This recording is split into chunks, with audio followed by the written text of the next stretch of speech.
Ако гледате този клип, се уверете, че нямате нищо на Адидас на вас. Тони Найка Илюминат. Ето и доказателството. Валери Божинов пее за него. Я чеките, че ми дрънкат. Ало, кажи, шефе. Добре, ще им кажа.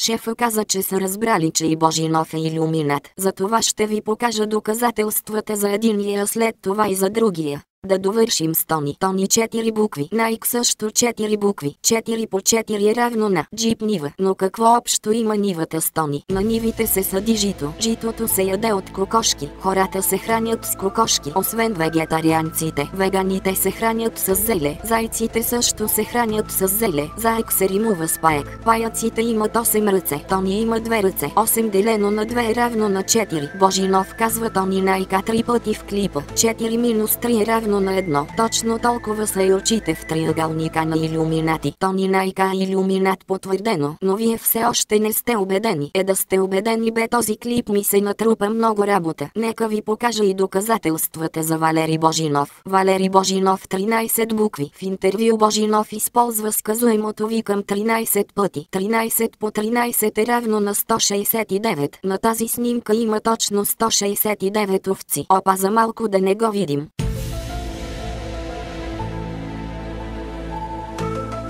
Това е овцата Гошка. Нейна Адашка и милионерката Гошка. Гошка печели 54 милиона 735 хиляди 145 евро. Но дали Божинов е продиктувал числата? Едва. Но тук ударихме на арматурен бетон, изливан по технологията на Великата китайска стена. С две думи на камък. Валери Божинов има 43 мача изиграни за националния отбор по футбол на България. Цифрата на фанелката му е 86. 86 делено на 43 е равно на 2. Божинов е вкарал общо 6 гола за националния отбор. 6 делено на 2 е равно на 3. Точно толкова са и страните в триъгълника на илюминати. Валери Божинов е илюминат потвърдено.